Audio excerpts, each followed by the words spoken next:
तो हेलो बच्चों, आप सभी का आपके अपने परिवार गुरुजन एकेडमी यूट्यूब चैनल पर स्वागत है। और आज के इस वीडियो में हम लोग एक नए चैप्टर का शुरुआत करेंगे जिसका नाम है मैट्रिक्स। क्या है? मैट्रिसेस।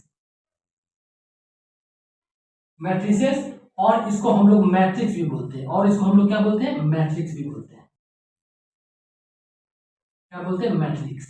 ठीक है, दोनों नाम से इसको हम लोग बोलते हैं, मैट्रिसेस एंड मैट्रिक्स। समझिए ना? और ये ना आपको इतना इंपॉर्टेंट है, इसको VVI कर लो, वेरी वेरी इंपॉर्टेंट है ये वेरी वेरी इंपॉर्टेंट है। किसके लिए? बोर्ड एग्जामिनेशन के लिए भी, बोर्ड एग्जाम के लिए भी, और इसके साथ साथ आपका जितना भी कॉम्पिटिटिव एग्जामिनेशन होगा ना, IIT जेईई वाले बच्चे के लिए भी ये काफी इंपॉर्टेंट होने वाला है, क्योंकि मैट्रिसेस से क्वेश्चन आता ही आता है आपको हर एग्जाम में, 12th एग्जाम में भी हो या IIT जो एग्जाम होता है उसमें भी आपको मैट्रिक्स के ऊपर क्वेश्चन आता ही है। तो आज के इस वीडियो में हम लोग क्या करेंगे कि मैट्रिक्स का अच्छे तरीके से पहले पूरे कॉन्सेप्ट को समझेंगे, उसके बाद ही क्वेश्चन बनाएंगे। ठीक है, तो आप लोग वीडियो को पूरी तरह अच्छे तरीके से देखेंगे, नोट्स बनाएंगे, और इसके साथ साथ हम लोग क्या करेंगे? क्वेश्चन भी सॉल्व करेंगे। लेकिन पहले आज कॉन्सेप्ट पढ़ेंगे। तो आप सब क्या कीजिए, सबसे पहला काम है गुरुजन एकेडमी यूट्यूब चैनल को सब्सक्राइब कर लीजिए, और इसका जो टेलीग्राम चैनल है गुरुजन एकेडमी का, उसको भी ज्वाइन कर ले। ठीक है, चलिए तो हम लोग आज से कॉन्सेप्ट के बारे में समझते हैं।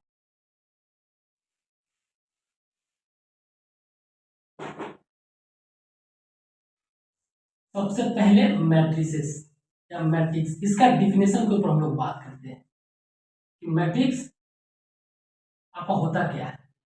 तो देखिए, मैट्रिक्स क्या होता है कि रेक्टेंगुलर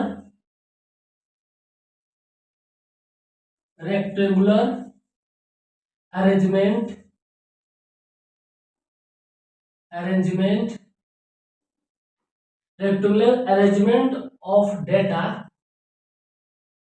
of data in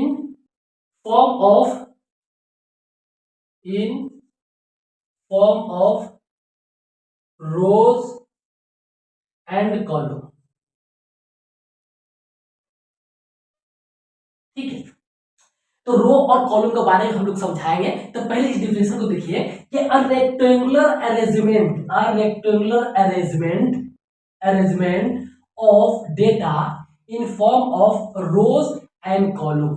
मतलब कि कोई भी डेटा हो, ठीक है, कोई भी डेटा हो, उसको रो और कॉलम के फॉर्म में हम लोग अरेंजमेंट कर देंगे, उसी को क्या बोलेंगे? हम लोग मैट्रिक्स बोलेंगे। ठीक है, तो आपको इसका डिफिनेशन अच्छे तरीके से समझ में आ गया होगा।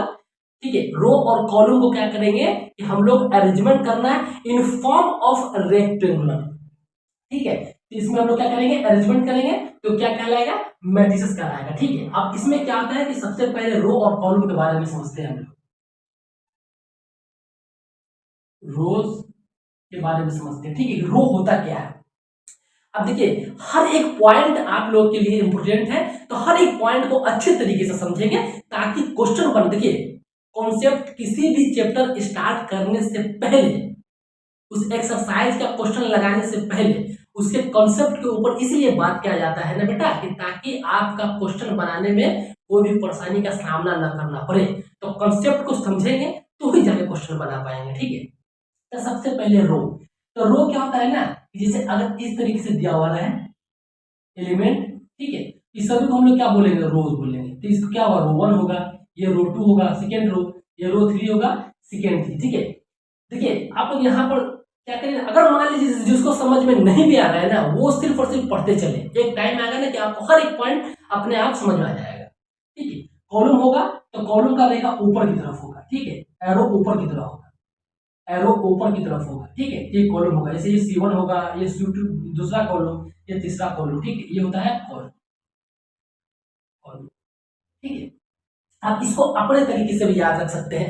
ऐसे अगर रहेगा कॉलम, उसको बोलेंगे परिरेखा, ऐसे रहेगा खड़ी रेखा, परिरेखा खड़ी रेखा, परिरेखा खड़ी रेखा। ठीक है, इस तरीके से आप लोग अपने तरीके से याद करिए चीजों को। जरूरी नहीं है कि हर एक चीजों को किताबी भाषा से पढ़ेंगे, अपने तरीके से सोच करके उसको आप लोग याद कर लेंगे। ठीक है, ये क्या होगा? परिरेखा ऐसे हो जाएगी तो खड़ी रेखा, खड़ी सोई हुई है। ठीक है, रेखा सोई हुई है, रेखा खड़ी हो गई, सोई हुई है, खड़ी हो गई, परिरेखा खड़ी रेखा, इसको रो, इसको कॉलम। ठीक है, तो यहाँ तक आपको समझ में आ गया होगा रो के बारे में, और कॉलम के बारे में समझ में आ गया होगा। यहाँ तक आए कि आपको कोई परेशानी नहीं होगा। लेकिन चलिए इसका एक एग्जाम्पल ले लेते हैं बेटा, इसका एक एग्जाम्पल ले लेते हैं ताकि आपको और अच्छे तरीके से चीजें समझ में आ जाए। ठीक है, मान लेते हैं कि कोई मैट्रिक्स है ए इक्वल टू, देखिए और इस तरीके से हम लोग लिखेंगे, ये मैट्रिक्स का सिंबल होता है, इसी तरीके से लिखेंगे। ठीक है, एक स्क्वायर रेक्टेंगुलर बॉक्स के अंदर, जैसे मान लीजिए कि 1 2 3, ये 4 है, ये 5, ये 6 7, ये 8, ये 9, इसमें कुछ एलिमेंट है। अभी इस सब को देख करके आप लोग डरे नहीं, बहुत ही आसान चीज है मैट्रिक्स, इतना आसान चीज है ना कि यहाँ से नंबर लाना आप समझिए कि यूं ही है, ये बोनस है, ये चैप्टर आपको बोनस देके जाएगा नंबर फ्री में। ठीक है, दिवाली गिफ्ट की तरह समझिए इसको।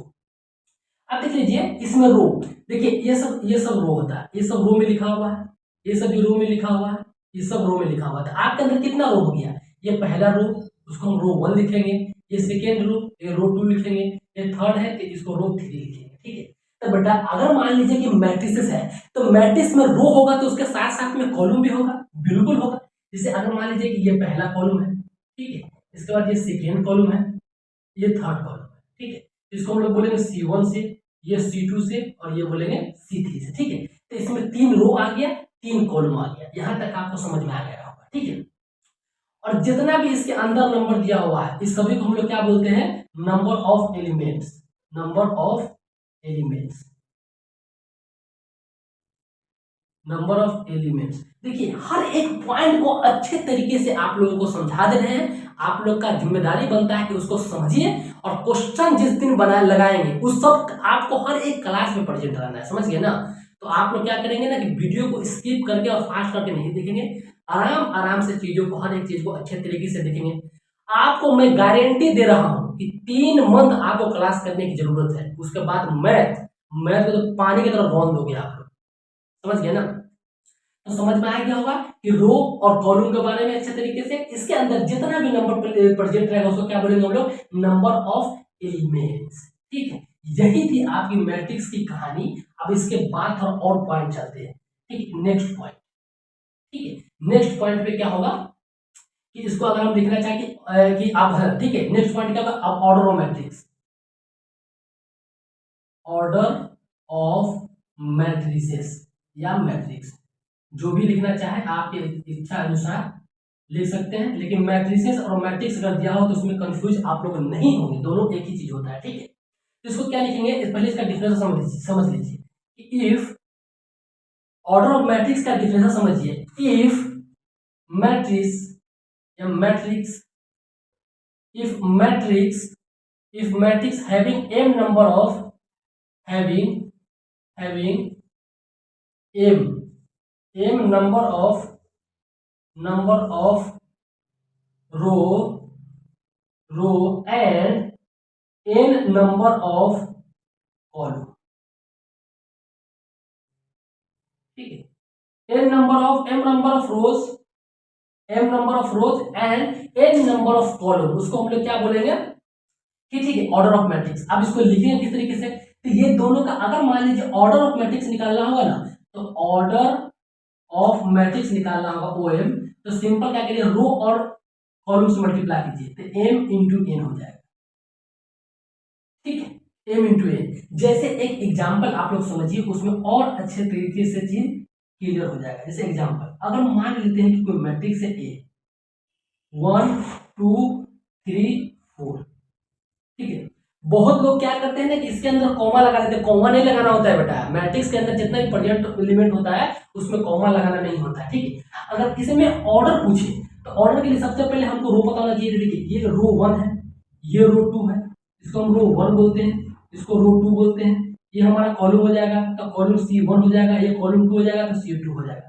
तो अब इसको पूछा जाए तो क्या कैसे लिखेंगे ऑर्डर, क्या लिखते हैं हम लोग, m इंटू n होता है ना, तो m इंटू n क्या, जैसे देखिए m इंटू n, ये क्या होता है, नंबर ऑफ रो को रिप्रेजेंट करता है। ठीक है, और n क्या होता है, नंबर ऑफ कॉलम को रिप्रेजेंट करता है, यही होता है ना। ठीक है, तो नंबर ऑफ रो कितना है, नंबर ऑफ 2 है, रो 2 है, इंटू और नंबर ऑफ कॉलम कितना है, 2 है। तो मतलब ये जो मैट्रिक्स हो जाएगा आपका 2 इंटू 2 का मैट्रिक्स होगा, मतलब 2 रो और 2 कॉलम इस मैट्रिक्स में क्या है, प्रेजेंट है। ठीक है, तो आप लोग ना इस सब पॉइंट को अच्छे तरीके से लिख लीजिए, इसके बाद हम लोग नेक्स्ट पॉइंट पर बात करते हैं। ठीक है।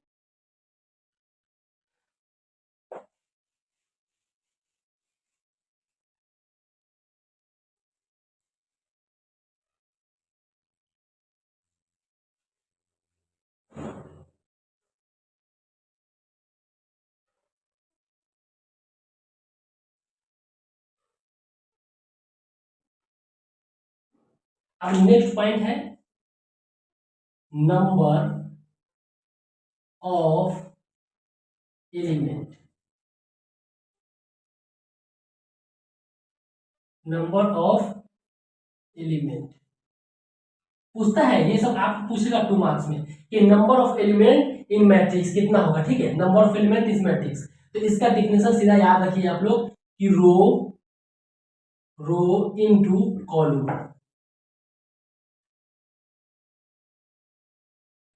ठीक है, तो हम लोग बात कर रहे थे नंबर ऑफ एलिमेंट्स के ऊपर कि मैट्रिक्स में कितना नंबर ऑफ एलिमेंट प्रेजेंट है। तो उसको हम लोग क्या करेंगे, रो का मल्टीप्लिकेशन कॉलम के साथ करेंगे। हम आप सभी को बताया है कि रो को डिनोट करना पड़ता है एम से। ठीक है, इनटू मल्टीप्लिकेशन कॉलम को डिनोट करते हैं एन से। एम इंटू एन का मल्टीप्लिकेशन करना होगा तो number of element in the matrix निकल जाएगा। इसके लिए एक एग्जांपल हम लोग लेते हैं, जैसे एक एग्जांपल लीजिए, क्योंकि मैट्रिक्स ए है। ठीक है, 1 2 3 4 5 6 7 8 9 ये सब एलिमेंट इसमें प्रेजेंट है। किसमें, ए मैट्रिक्स में। अब इस मैट्रिक्स का पहले ऑर्डर बताइए, तो ऑर्डर बताने के लिए रो कॉलम को फाइंड करना पड़ता है। और इसमें रो आपका पहला रो नंबर 1, ये रो नंबर 2, ये रो नंबर 3। कॉलम की बात किया जाए, ये कॉलम नंबर 1 C1, ये C2, ये C3। तो ये आपका ऑर्डर कितना का निकल जाएगा, 3 इंटू 3 का। मतलब कि 3 रो प्रेजेंट है बेटा और 3 कॉलम प्रेजेंट है। ठीक है, तो ये m की वैल्यू हो जाएगी कितनी, 3, और n की वैल्यू भी हो जाएगी 3। अब इसमें इसको पुट कर दीजिए, तो इसमें पुट करेंगे तो क्या होगा, m की वैल्यू 3 और n की वैल्यू 3, तो कितना आ गया, 9 आ गया। अब यहां से देखिए, आप चमत्कार देखिए, ये 9 निकालने का मतलब क्या हुआ कि बेटा इस मैट्रिक्स में 9 नंबर ऑफ एलिमेंट्स प्रेजेंट होना चाहिए।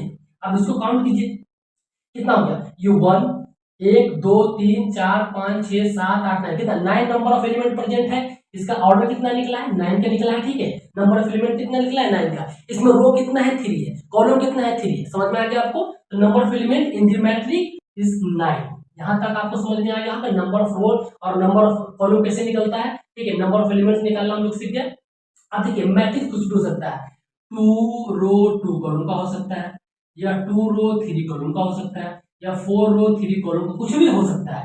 लेकिन आप लोग एक बात याद रखेंगे, ठीक है, जो अगर इस तरीके से दिया हो तो जो पहला होता है वो रो होता है। ठीक है, दूसरा होता है वो कॉलम होता है। ये आप पोजीशन को चेंज नहीं कर सकते हैं। ठीक है, पोजीशन को चेंज करेंगे तो आपका आंसर कुछ और निकल जाएगा। समझ गए ना, क्योंकि ये जो बनाया गया है, एक फॉर्मेट बनाया गया है, आप उसको इग्नोर नहीं कर सकते हैं बेटा। समझ गए, तो यहाँ तक बात कि number of element in matrix कैसे निकालेंगे, यहां तक आपको समझ में आ गया होगा। इसके बाद आता है काफी इंपॉर्टेंट चीज। ठीक है, इसको आप लोग नोट कर लेंगे, ठीक है, अच्छे तरीके से। सेकेंड चीज आता है जिस काफी इंपॉर्टेंट और उसको समझने की अच्छे तरीके से बहुत ही जरूरत है, वो होता है आपका कि नेमिंग ऑफ एलिमेंट। ये काफी इंपॉर्टेंट पॉइंट है, इसको अच्छे तरीके से आप लोग समझेंगे। नेमिंग ऑफ एलिमेंट्स,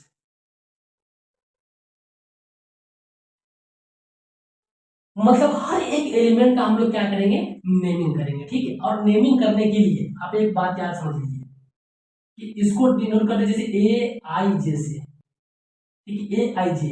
अब इसमें आई क्या होता है, आई होता है रो के पोजीशन को डिनोट करता है, और जो जे होता है तुम्हारा ये कॉलम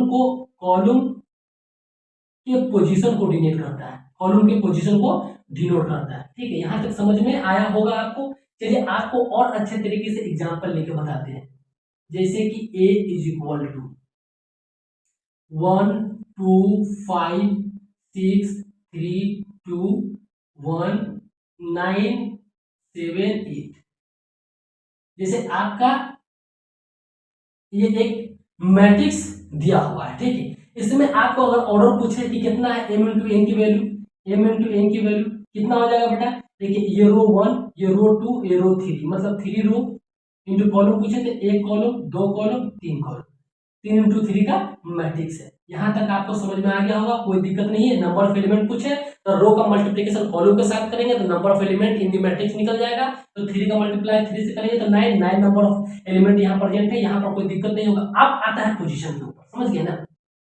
अब देखिए ये 1 है, ये 1 है, ठीक है। तो ये 1 है ना बेटा, तो ये 1 का मतलब हुआ कि ये 1 और 1 की वैल्यू है। कैसे, यहाँ तक थोड़ा आप कंफ्यूज हुए होंगे, लेकिन आपको और अच्छे तरीके से हम समझाते हैं। देखिए ये आपका कॉलम कितना है, ये कितना नंबर कॉलम है, ये रो कितना नंबर रो है, ये रो नंबर 1 है। और ये आपका कॉलम कितना नंबर कॉलम है, C1 है। मतलब कि अगर आप इस तरीके से लेके चलेंगे और ये लाइन को इस तरीके से लेके चलेंगे, दोनों कहां पर, इस 1 पर आकर के इंटरसेक्ट कर जाएगा। जैसे यहाँ पर आप समझिए कि एक रो, एक कॉलम, 2 कॉलम, 3 कॉलम, एक रो, 2 रो, 3 रो, ठीक है ना। हर एक पॉइंट ऑफ इंटरसेक्शन पर एक एलिमेंट आपका बैठा हुआ है, पॉइंट ऑफ इंटरसेक्शन पर एक एलिमेंट बैठा हुआ है, ये सब पर एलिमेंट बैठा हुआ, ये पॉइंट ऑफ इंटरसेक्शन पर, ठीक है।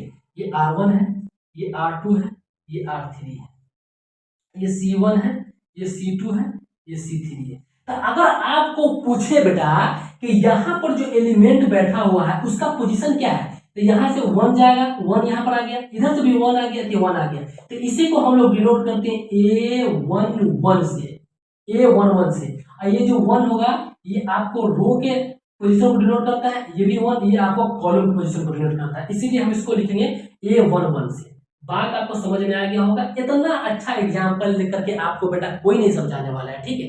इसीलिए आपको हर एक पॉइंट को अच्छे तरीके से हम एक्सप्लेन कर दे रहे हैं, ठीक है। तो अगर मान लीजिए कि अगर इसमें नेमिंग करना है, इसका नेमिंग करेंगे तो A = अब इसका पोजीशन क्या हो जाएगा, A11, इसका पोजीशन क्या हो जाएगा, A12। ये रो नंबर 1 या कॉलम नंबर 2 में आता है, ये 2 प्रेजेंट होता है, ठीक है। उसके बाद हो जाएगा A13, फिर A31 के A21 मतलब नंबर 2 नंबर रो, देखिए ये 6 की बात कर रहा है, 6 की, तो नंबर 2 रो नंबर 2 है और कॉलम नंबर 1 है, इसलिए 2 1 लिखे, A22, फिर A23, इसके बाद आ जाएगा A31, A32 और A33, ठीक है। आपको समझ में आया होगा कि ये होगा आपका पोजीशन। अगर आपको एग्जामिनर पूछ दे कि A11 की वैल्यू कितना होगा, A11 की वैल्यू, तो आप सीधा बोल देंगे A11 की वैल्यू 1 हो जाएगा।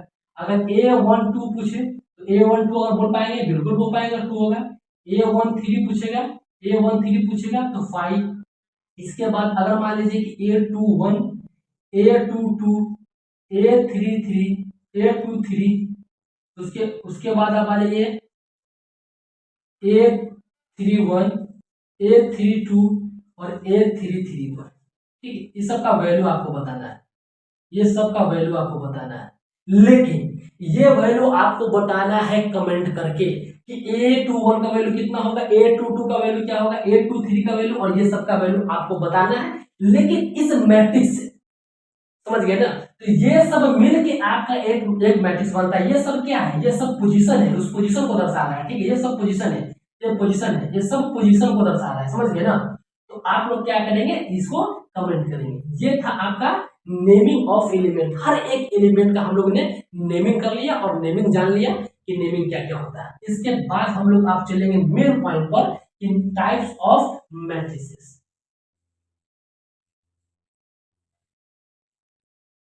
नेक्स्ट चलेंगे हम लोग types of matrices. Next heading डालेंगे टाइप्स ऑफ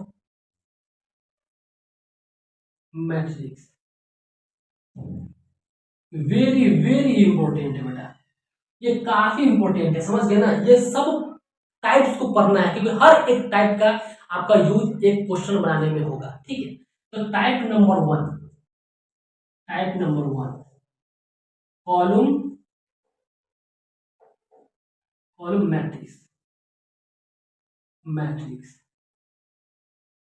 टाइप नंबर 1 में आता है कॉलम मैट्रिक्स। अब कॉलम मैट्रिक्स का डिफिनेशन क्या होता है कि मैट्रिक्स, मैट्रिक्स, ठीक है, हैविंग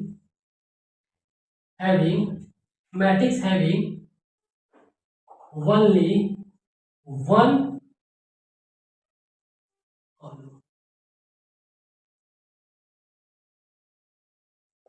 ठीक है, matrix having only one column, ठीक है, एक ऐसा मैट्रिक्स हो जहां पर सिर्फ और सिर्फ एक कॉलम प्रेजेंट हो। कितना कॉलम होना चाहिए? एक ही कॉलम होना चाहिए, एक ही कॉलम प्रेजेंट होना चाहिए, उसको हम लोग क्या बोलेंगे? Column matrix. इसका एक एग्जांपल देख लीजिए, जैसे एक एग्जांपल, ठीक है, अब देख लीजिए, अगर मान लीजिए 1 4 6, ठीक है, अब इसमें अब देखिए इसमें कॉलम की बात की जाए तो एक ही कॉलम प्रेजेंट है ना, यही कॉलम है ना, सिंपल C1 कॉलम है। रो से हमें मतलब नहीं है, रो तो एक रो, दो रो, तीन रो है, ये R1, ये R2, ये R3, लेकिन हमको इस रो से कोई मतलब नहीं है, ठीक है, सिर्फ और सिर्फ कॉलम से मतलब है। तो कॉलम कितना कॉलम गिवन है? सिर्फ एक ही कॉलम यहाँ पर प्रेजेंट है, इसीलिए क्या होगा? ये कॉलम मैट्रिक्स होगा। ठीक है, समझ में आ गया? एक ही नंबर ऑफ कॉलम प्रेजेंट होना चाहिए उस मैट्रिक्स के अंदर, तो ही क्या होगा? वो कॉलम मैट्रिक्स होगा। इसके बाद आप लोग आ जाइए सेकेंड नंबर, अगर कॉलम है तो बेटा रो मैट्रिक्स होना चाहिए, रोज मैट्रिक्स, रो मैट्रिक्स, ठीक है। अब रो मैट्रिक्स क्या होगा? मैट्रिक्स हैविंग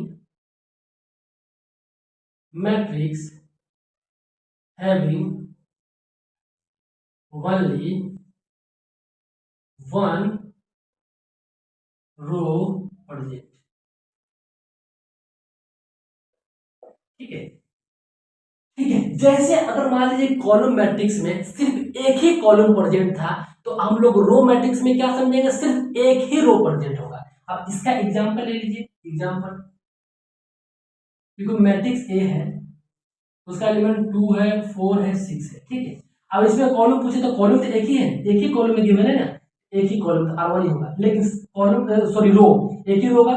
कॉलम की बात की जाए तो C1 है, ये C2 है, ये C3 है, लेकिन हमको रो मैट्रिक्स में कॉलम से कोई मतलब और कोई लेना देना नहीं है, सिर्फ और सिर्फ एक रो प्रेजेंट होना चाहिए मैट्रिक्स में, वो क्या कहलाएगा? Row matrix. सिर्फ एक कॉलम प्रेजेंट होना चाहिए आपका मैट्रिक्स में, वो क्या कहलाएगा? Column matrix. ठीक है, ये दो पार्ट आप समझ में आ गया होगा, दो टाइप कि रो मैट्रिक्स और कॉलम मैट्रिक्स क्या होता है, और इसको अच्छे तरीके से हर एक पॉइंट को लिख लेंगे ना बेटा, क्योंकि एग्जाम आप जो एग्जामिनेशन हो या क्वेश्चन बनाएंगे हर जगह इसका इस्तेमाल होने वाला है। कोई भी एग्जाम हो, या कॉम्पिटिटिव IIT JEE एग्जाम हो, या आपका बोर्ड एग्जाम हो, उस एग्जाम में आपका ये पूछता ही पूछता है।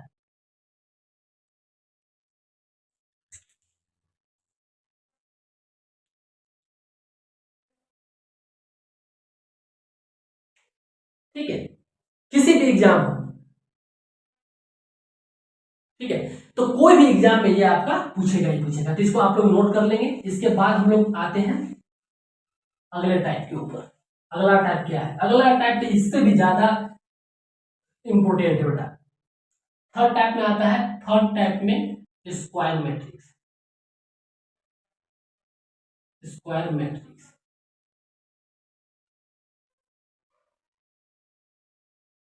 अब स्क्वायर मैट्रिक्स क्या होता है? स्क्वायर मैट्रिक्स क्या होता है? ठीक है, आप लोग सबके सब सबसे पहले वीडियो को रोक करके कमेंट करेंगे कि स्क्वायर मैट्रिक्स हम लोग क्या समझेंगे। तो स्क्वायर मैट्रिक्स बनाने के लिए अगर मान लीजिए क्या करना पड़ेगा कि number of rows is equal to number of column करना पड़ेगा ना, नंबर ऑफ कॉलम, तो ही स्क्वायर मैट्रिक्स बनेगा ना। मतलब क्या कि m is equal to n, number of row और नंबर ऑफ कॉलम दोनों इक्वल करना पड़ेगा। जैसे एक एग्जांपल दे लीजिए, दो एग्जांपल ले रहे हैं हम, ठीक है। जैसे मान लीजिए मैट्रिक्स 1 2 3 4 6 9, ठीक है। दूसरा मैट्रिक्स है 1 2 6 4 3 9, ठीक है, 5 8 2, 5 8 0 ले लीजिए। ये दो मैट्रिक्स गिवन है, ये मैट्रिक्स बी है, ये मैट्रिक्स ए है। अब आप लोग एग्जाम क्या करिए, कमेंट करके बताइए कि ये दोनों में से स्क्वायर मैट्रिक्स क्या होगा, ठीक है।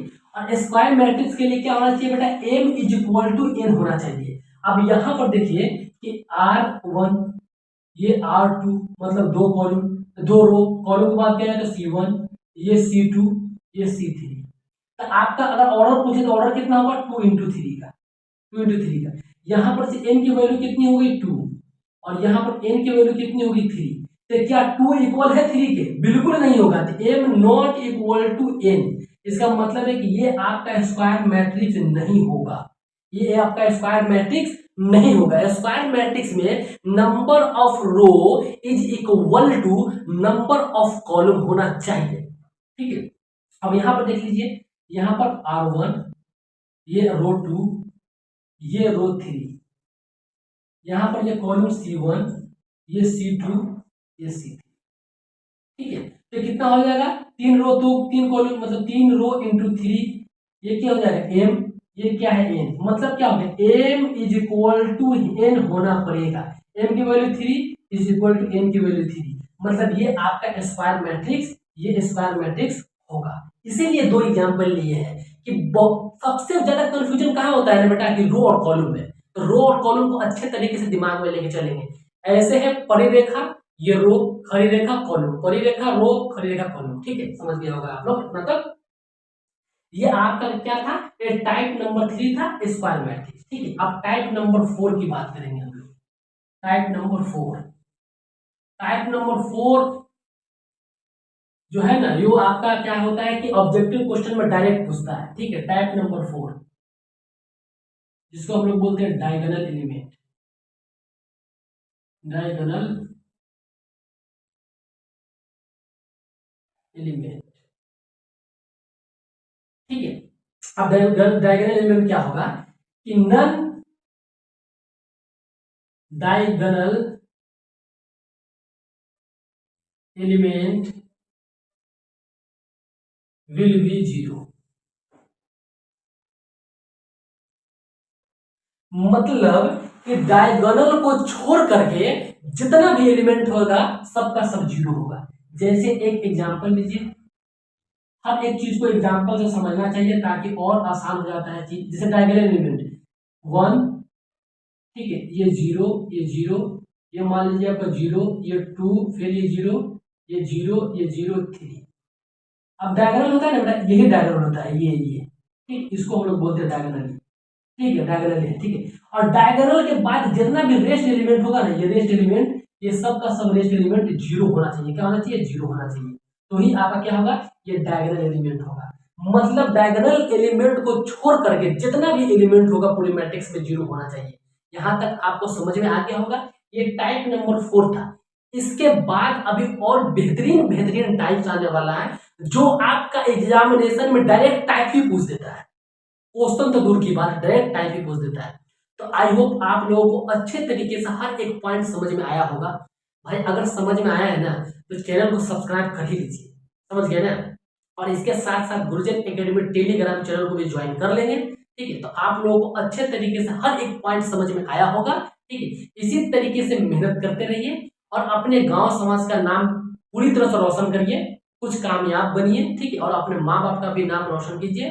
तो थैंक यू सो मच, जय हिंद।